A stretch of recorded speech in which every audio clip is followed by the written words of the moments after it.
Dapat bilisan ninyong mahinog at lumaki para maani namin kayo agad. Kasi kailangan namin ng maraming pera. Liwanag, puntahan mo si tatay, nandun siya sa taniman. Kailangan niyang makaani para meron tayong pera pambili ng pagkain. Ayos, madami-daming naani ngayon. Kailangan makapunta sa palengke para maibenta tong sili at ang talong. Kasama ko kaya si Liwanag o iiwan ko na lang para siya ang magbantay ng bahay. Si Leia na lang ang aking sasama. Nakakalungkot lang, bago kami umalis, kailangan namin patayin ang mga gulay at halaman namin. Hala, totoo ba yung nakita ko? Totoo ba yung balita na may kapangyarihan talaga yung asong lobo? Pero ngayon may pakpak siya. Kailangan nilang malaman to. Baka gawa ito ng halimaw. Baka magbigay malas ito sa buong lungsod namin. Kailangan ipaalam ko sa barangay ito. Hello? Hello? Kapitan Tanggi, totoo yung bali-balita na may alagang halimaw na aso si Kaberto. Nakita ng aking mga mata. Imbestigahan nyo to. Susundan ko sana siya papunta sa gulayan ni Kaberto. Ang problema, nakita ako, tinahulan ako, kumaripas ako ng takbo sa takot. Ikaw ba naman makakita ng asong naw kasing laki ng asong lobo na may pakpak, hindi ka tatakbo? Parang totoo yung kwento mo ah. Kilala kita, marites ka, tigil-tigulan mo ako, maghanap ka ng ibang kausap, wag ako. Sige na! Grabe talaga to si Kapitan Tanggi. Tinanggihan ako, hindi man lang pinakinggan sa sinasabi ko.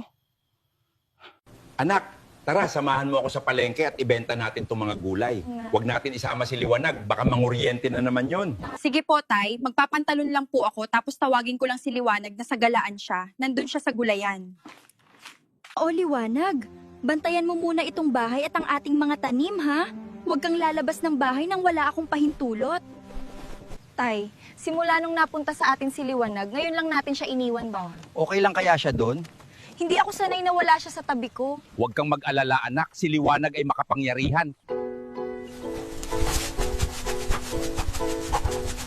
Sa wakas, nandito na tayo. Tataryahin ko lang tong mga sili. Sana maganda buwan naman natin.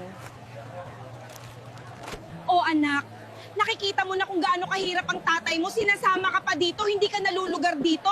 Nalulugar ka sa mansyon ko. Kung sasama ka sa akin, meron tagalaban ng damit mo, may tagahain ng pagkain mo, ginto ang kutsara tinidor mo, maganda ang higaan mo.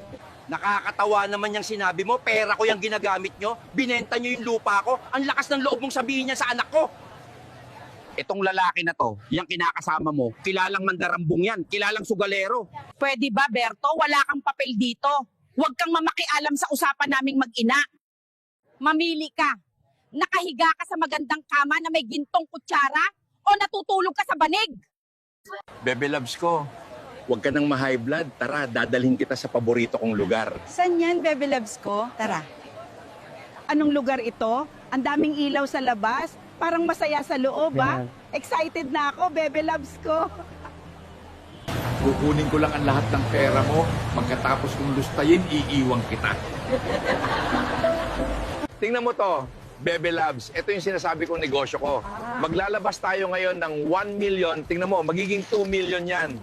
Ganyan pala ang negosyo mo. Mabilis talaga tayo yayaman. Tapos parang masaya pa to. Hangang-hanga talaga ako sa'yo, Bebe Loves ko. Bebe loves ko, naglabas ka ng 1 million sa pera mo, di ba? Tingnan mo to ngayon, 2.2 million. Yan ang negosyo ko, masaya pa. Tay, kahit hindi maganda nangyari sa atin, pasalamat pa rin tayo at naubos ang ating panindag. Hayaan mo na sila anak, tara uwi na tayo.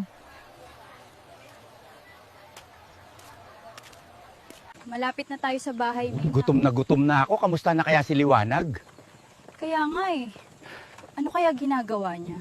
Nak, nasaan na kaya si Liwanag? Baka nandun lang sa kwarto yan si Liwanag. Nagpapahinga. Magluto ka na. At ako'y gutom na kain na tayo pagkatapos mong magluto. Diyos ng asong lobong may pakpak, nagugutom ang aking mga kaibigan. Konting kapangyarihan lang aking gagamitin para sa kanilang pagkain.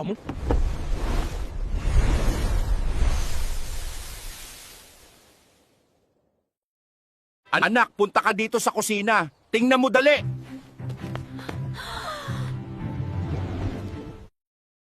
Maraming salamat, Liwanag. Gob, bakit ka napatawag? Mabilis lang to, nagmamadali ako. May papabulldozer ako sa iyong 1 ektaryang lupa para gawin ko yung bakod sa aking bagong lupang nabili. Doon yun, kila Berto. May pinadala ako sa bata kong isang maleta dyan. Darating sila in 10 minutes. Sige Gob, ako nabibili ng mga materyales at sa mga permit na gagamitin natin.